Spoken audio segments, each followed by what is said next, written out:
Good evening and welcome to your TVC headlines here in Clarence, Rockland. It's Thursday the 12th of November and I'm your host Thomas Docting, bringing you your weekly regional update.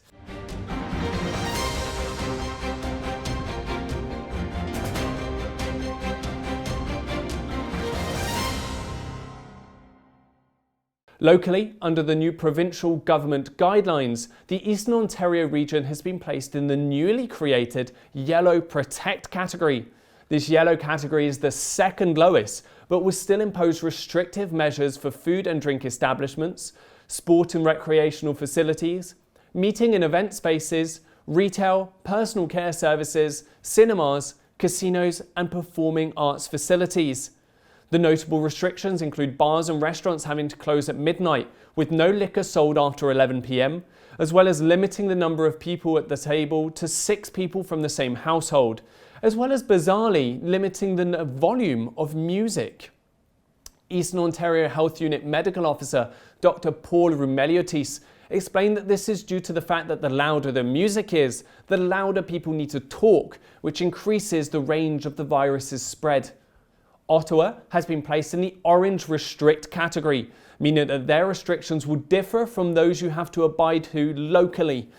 For the full list of guidelines, head to the Ontario Government Health website. As of this morning, there were 95 active cases in Prescott Russell, taking the total number of cases in the region since the start of the pandemic to 506. In Clarence Rockland, there are 23 active cases, 4 more than last Thursday, bringing the total number up to 111, up from 98 cases 7 days ago. Other notable changes in the region include Hawkesbury, who have 24 more active cases than they did last week, and Champlain, who have 7 active cases, 4 less than last Thursday, despite having 1 more case in total. There was also good news for the residents Prescott Russell this week, as the number of infections have started to stabilise. As of Monday the 9th, the EOHU confirmed that there have been a total of 92 cases amongst the residents, of which 66 have been resolved, as well as 57 positive for staff, of which only 5 remain active. Speaking earlier in the week, Dr. Rumeliotis said why he sees these numbers as the light at the end of the tunnel. This clip is in French, and I'll provide a very short summary of his answer after. C'est parce qu'on ne voit pas d'autres nouveaux cas et au niveau de la pourcentage des cas que nous voyons, à chaque fois qu'on fait des tests, c'est de moins et moins et moins. C'est une des choses qu'on voit, mais il y a d'autres, en effet, c'est sûr et certain qu'on va s'asseoir pour voir s'il y a lieu de faire d'autres tests, mais c'est plutôt le fait qu'on voit que les cas sont résolus et on ne rajoute pas. À chaque fois, je pense qu'on a fait 3 rondes de tests et à chaque fois, le pourcentage positif était plus bas que la précédente. Dr. Rumeliotis said that it was because they are seeing fewer and fewer cases in the residents, with each round of testing showing a lower percentage of infections. The speed of the regional broadband has been a much discussed topic in our area for some time now. Last year, Member of Parliament for Glengarry, Prescott and Russell, Francis Drouin, secured $71 million of federal funding to improve local cell phone connectivity. The project, in partnership with the Eastern Ontario Regional Network, has gone through its request for proposal, and the process was described by Mr. Drouin as well underway. This year, the Liberal Party member is seeking to tackle issues with internet connectivity, especially in the most rural parts of the region. The project, worth approximately $1.6 billion, will be funded by the federal and provincial government, as well as through loans from the Canada Infrastructure Bank at a very low interest rate. The remainder of the funds will come through investments from private companies. The project aims to give 95% of residents from Eastern Ontario, excluding Ottawa, access to a fibre optic broadband network with the ability to provide up to 1 gigabyte per second speed. It has to do with speed. So obviously today nobody needs a 1 gig download speed, but it's all about preparing for the future. And that's why with Eon we said, well, let's aim for 1 gig. So I can't say that people are going to get a 1 gig download speed tomorrow if the fiber was laid down, because most people don't need that right now. But you will see a major difference in your download speed. So right now I'm talking to residents that are getting about a 5 megabit download speed, if some of them are lucky. Sometimes they're at 2 or 3. Now they would bring them up to par at either 100 megabits or over 100 megabytes, or even over 100. And when the future, as we see 4K television, 8K live streaming coming online, then that's going to create a huge demand on internet speed. So we will be ready. Fiber will be laid down, and the access will be there. So I think that's an important contention to make with your viewers. Absolutely. And as you say there, things are going to change as time moves forward. But if we're looking a little bit less into the future here with this particular project right now, what's the kind of timeline we're looking at for these proposed changes? When is the average consumer going to start to see a difference in their broadband speed in their home? There's the rapid response streaming fund, which is great for companies like Country Wi-Fi in the Clarence Rockland area. And for that, the timeline is within 1 year. You have to build that infrastructure within 1 year. And then there's the bigger projects that the one I'm working with, EORN. Of course, as much as we'd love to lay fiber down across Eastern Ontario, the region I represent is 3,000 square kilometers. Of course, they're not going to lay fiber down within a year. So those projects are going to take a little longer. Now, as we approach the tail end of the year, the local educational departments are taking the opportunity to reflect on the Upper Canada District School Board's reopening plan. In a public letter published last week, a variety of local teachers' unions groups expressed their dissatisfaction with the plan, describing it as a pyramid-like reopening plan that leaves students and employees at the bottom, shouldering the weight of an educational design that prioritises money over the best interests in education and health of all. According to the unions, the root of this problem lies in that teachers are being asked to perform 4 jobs in one: teaching children in class whilst live streaming to those at home, as well as making their lesson plans usable for those who need their lessons pre-recorded, either digitally or in a written format. Speaking to the ETFO's Upper Canada local school teacher president, Erin Blair, I asked him about what the unions are hoping to achieve through this letter. The trustees would engage us. We've been engaging them over the course of since late August, and try and come up with a solution. I mean, money was an issue that they stated was why they went the route they did. And ETFO, as an organization, among other teacher federations, have been advocating the government for the proper reopening money so that these issues wouldn't spring up. However, initially, this was the only board in the province we knew of who went this route, and certainly that I know of that have done the 4-in-1. So our hope would be that they would go the route that other schools and boards have done and have bricks and mortar in-class teaching and a virtual school, just so that the teachers in the school can focus on the students in front of them, and the teachers in the virtual school, there'd be a synergy created where they're working together to create the right to them through the internet. And again, there are 2 different styles, 2 different modes of instruction. And as I previously mentioned, a couple of academics have weighed in on this, saying that what they're trying to do here is not good pedagogy. So how are these issues affecting the children and the teachers? I won't speak to the students so much, not being in the classroom, but I can certainly speak to the teachers. And we have an open survey with our teachers to try and keep track of how they are doing. And I can tell you that this stress and concern is more than I've ever seen before in my 12 years as a released officer with the Teachers Federation. We have a number of teachers who are out on stress leave, and it's largely because, I mean, pandemics are stressful situations, obviously, but the problem that I'm seeing are teachers are trying to do the impossible. They're trying to make work what they've been given, which can't happen, but they're trying anyway. And so we're finding teachers are finding it overwhelming and too much, and the number of people off on stress leave has increased quite a bit from years past. It's by way of example, when we first launched the survey, we have roughly 1,150 members.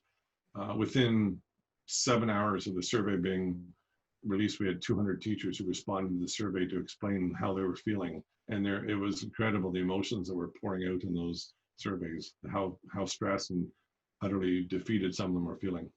In response to this letter, here at TVC 22, we contacted the Upper Canada District School Board Chair, John McAllister, who told us that the decision was made based on a survey of parents that was done in late August this year. That indicated that most parents sought to have their children returning to school rather than attending classes virtually, which is what the board were initially inspecting. I put the question to Mr. McAllister over the teachers' concern that what they were being asked was, as they described, impossible. And this is what he had to say. There's no doubt that it is a difficult task.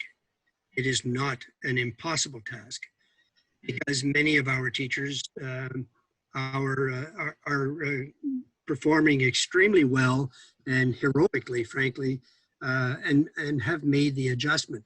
I don't pretend to say that it's easy. It is not. Is our system perfect? No, it is not. But neither are we living in a very perfect world at the present time. The main focus for us was to keep a cohort of kids in a class in contact with their loving teacher and their school. And that is what our system does. And in any given class, we might have, say, a class of 20. There might be 17 or more kids in class. The rest are doing synchronous learning, and that's not a pre-recorded lesson, incidentally. That's synchronous. It's going on at the same time. And then there are kids who are doing independent learning, either digitally or non-digitally. And the digital and non-digital components are prepared by our virtual school for these students. So that is our effort to deal with students learning and their continuity of learning. But with such a high level with high number of teachers having signed and unions have expressed some dissatisfaction over this reopening plan, what are the board's next steps at this moment in time? What are you looking at doing next? I think our next steps are to continue to consolidate the existing plan, because our teachers, from my understanding, are growing more comfortable with it. Again, it is not easy. And so there's a period of time here where we need to adjust and to improve. Will we return to the status quo? I don't know. If you talk to any business or organization, I think the feeling is that we may never get back to exactly the way we were because of the pandemic conditions. And frankly, Thomas, a lot of our kids are liking what we're doing. So that's something you could see yourselves retaining, this style of education based on the feedback you've been receiving? Well, I wouldn't go so far as to say that we would retain exactly what we're doing, but I think there are elements of it and components that might work best for students. The 11th of December at 11 minutes past 11 every year marks the time where we collectively come together to remember those are the members of the armed force that gave their lives during the First World War and subsequent conflicts. First observed in 1919 throughout the British Commonwealth, the day was originally known as Armistice Day, commemorating the agreement that ended the World War on Monday, the 11th of November 1918. This year, the memorial services here in Clarence Rockland were slightly different than those in the past due to the pandemic. Large crowds could not gather in person, though it took nothing away from the day's ever-powerful message, lest we forget. Welcome, ladies and gentlemen, to this year's Remembrance Day ceremony. Bienvenue à tout le monde pour être ici pour notre cérémonie de souvenir pour cette année.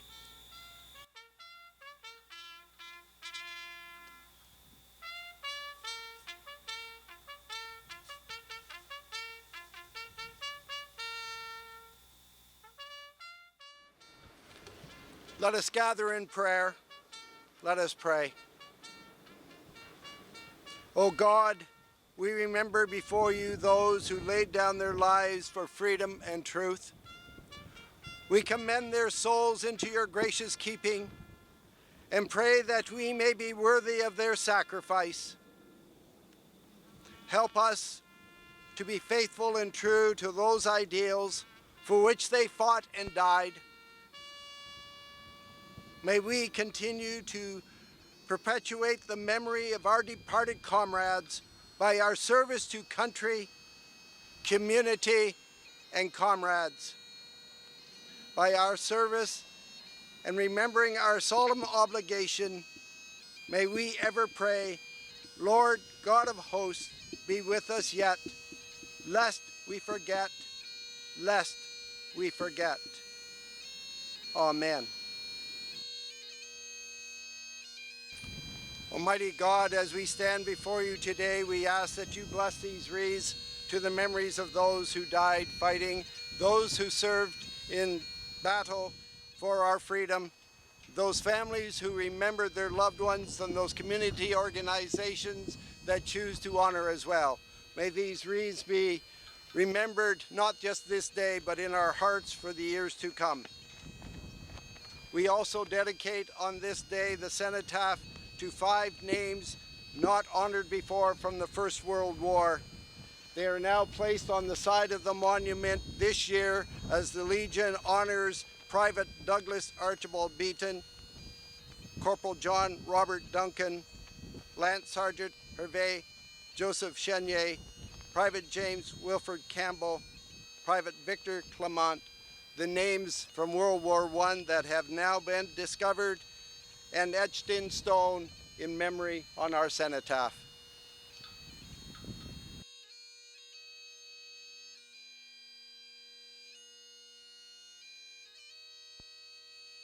And from the Second World War, WO2 Lawrence R. Moffat, Sergeant Roland F. Pilon, Seaman Raymond L.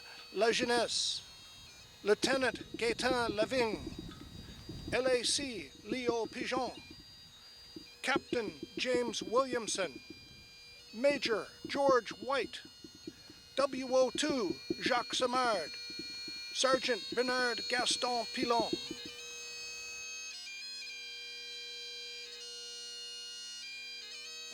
Chers membres des Forces armées canadiennes, dear veterans, premiers répondants, members of the Legion, Monsieur le maire et membres du conseil et membres de la communauté, cette année, nous marquons le 65e anniversaire de la fin de la Deuxième Guerre mondiale.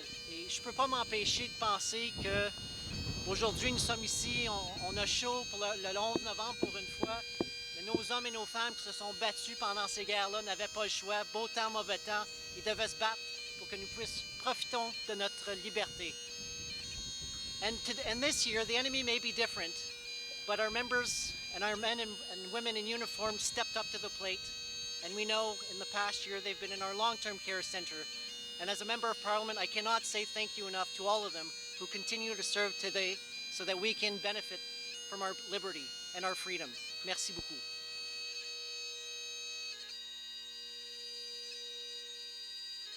Cher vétéran, président, je voudrais remercier la Légion qui, à toutes les années, organise cette célébration pour qu'on se souvienne, toujours se souvenir, pour tous les conflits qu'on a eus ici sur Terre. I would like to thank all our veterans, and I would like to thank the Legion for organizing every year this celebration to make sure that we never forget. Thank you. They shall not grow old, as we that are left grow old. Age shall not weary them, nor the years condemn. At the going down of the sun and in the morning, we will remember them. We will remember them. Ils ne vieilliront pas comme nous, qui leur avons survécu.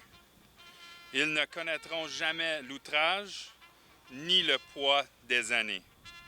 Quand viendra l'heure du crépuscule et celle de l'aurore, nous nous souviendrons d'eux, nous nous souviendrons d'eux. As reported a couple of weeks ago, with the number of businesses having to close their doors due to the pandemic, it's hard to imagine many entrepreneurs thriving in this current climate. But that's just what's happening for Eric and Olivier, who are realising their dream of opening a microbrewery. I got the opportunity to take a little peek behind the curtain ahead of their much anticipated opening date. So, Oliver and Eric, very much thank you for joining us today. Thoroughly looking forward to trying your beers when they finally do come out and once the establishment is open. But let's start at the beginning, and I'll begin with you, Oliver. When did the brewery Brouwerk Hoffman, when was it first established? So Brouwerk Hoffman was initially established in the Pontiac region, Campbell's Bay in Quebec, back about 3 years ago. And basically this branch was founded in February of this year, hoping to open within the next few weeks now. So. And February this year, how come it took so long for you guys to finally open your doors at the tail end of October? Bit of an easy question, yeah. I guess. Lots of renovations in this building for us to make it our brewery, and also obviously COVID really affected us as far as man hours and construction, basically licensing, permits. Absolutely, and I'll direct this one to Eric, being the beer master here, the brew master yourself. What was the inspiration behind the brewery? Your name is very Germanic, but obviously we're in a Franco-Ontarian area. Give us a little bit of the history and why you wanted to open a microbrewery. First of all, with the name, so Brouwerk Hoffman. Hoffman is obviously a family name. One of our silent partners here, that's his family name. He's the actual owner of the other brewery on the Quebec side. Brouwerk translates roughly to beer plant. The reason being he had a cement plant back in his earlier work, and he sold that off, and that's where the Brouwerk comes from. Okay. Sorry, I missed the first... No, it's quite all right. The inspiration behind it. So we've got the establishment of the Germanic roots of the name there, which very much fits with beer, of course. But for yourself, was there a long-standing want to open up a microbrewery and get into the production of beer? Yeah, so I started my professional brewing career, I guess you could say, about 5-6 years ago. I went to Niagara College and got my degree there, or my college diploma in the brewmaster in brewery operations. I don't really consider myself, although you gave me the title of brewmaster, I kind of give that to another pedestal of higher people. I'm more the guy that shines the stainless here more than anything. But yeah, I've always had a passion for like food to grain to glass products, very artisanal products. I was born and raised on a farm. I loved chemistry and stuff, so beer kind of went hand in hand with that. And also the aspect of being social with people and inviting people into our house basically and enjoying a good beer. And it's always lovely to have a product that tastes so good as well, so we can't complain about that. Directing over to Oliver again now, the reason for opening up in Rockland might seem like a little bit of a bizarre one. Can you explain the roots and the decision-making process behind coming here to the east of Ottawa? Sure. So I'm from the Prescott Russell area, born and raised in the Hawkesbury-Lorneal area. I've obviously Eric and I have shared a friendship for quite some time now, and he's got to explore our beautiful area. And when we had this opportunity as far as a leasing opportunity on the building and the location, we decided to take it. So basically, we think that our products are very well suited for this area as far as the agricultural component of Prescott Russell and the tourism that the region has to offer. Fantastic, and I'm sure that everyone will be delighted to have a microbrewery up here.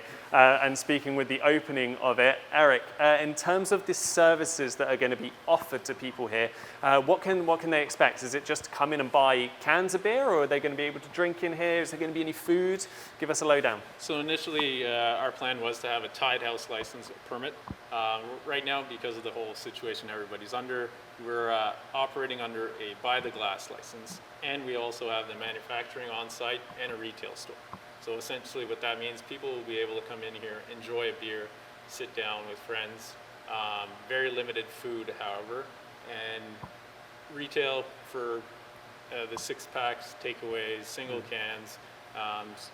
So it'll be curbside pickup. Eventually we hope to have some delivery in the area as well. But yeah, people will be able to enjoy the product here with us finally, and get to take some home and share with friends as well. That's great, which is what it's all about, really. And to talk about the products that you will be selling, we'll start with you, Eric. What is, difficult question, but what is your favorite beer that's being produced by the brewery at the moment? Well, at the moment, it's hard to say. Again, they're all my children, put that way, so it's hard to pick one out of the family. But I think for the general public, if you're coming here, if you're new to craft beer, or even if you're an experienced craft beer drinker, you can't go wrong with choosing the Pilsner. It's an easy drinking beer for any kind of occasion. Fantastic. I'll throw the same question to you then, Oliver. Which one's your favorite beer here? Go on, let us know what you like. For me, it'd be the Pardon My French, which is one of the newer products that we actually created here in Rockland, and the whole history behind it. It's all about the rich heritage of Franco-Ontarians and French-speaking people in the area. So it's an IPA. It's a bit of a bolder beer, but for me that'd be my favorite. And just before we head off, guys, when do we think the doors are going to be open? End of the month, hopefully? What's November, New Year? When are we thinking? Yeah, we're hoping to be open by the beginning of November, hopefully within the next week. So I'd probably tell people to keep an eye on our Facebook page, and we will let them know as we progress. We're just trying to build an inventory so that we could better receive our customers. Fantastic. Well, thank you very much for joining us, gents, here at TVC 22, and we look forward to being able to help in the continuing effort to supporting local businesses. Cheers, chaps. Thank you. And that's it for this week's edition of your TVC Headlines. If you would like to become a volunteer reporter here at TVC 22, or if you have a story you want told, then get in touch. You can reach me by my email at nouvelle@tvc22.ca, or you can give me a ring on 613-446-6037, extension number 4. Or you can find us, of course, on any of our social media channels.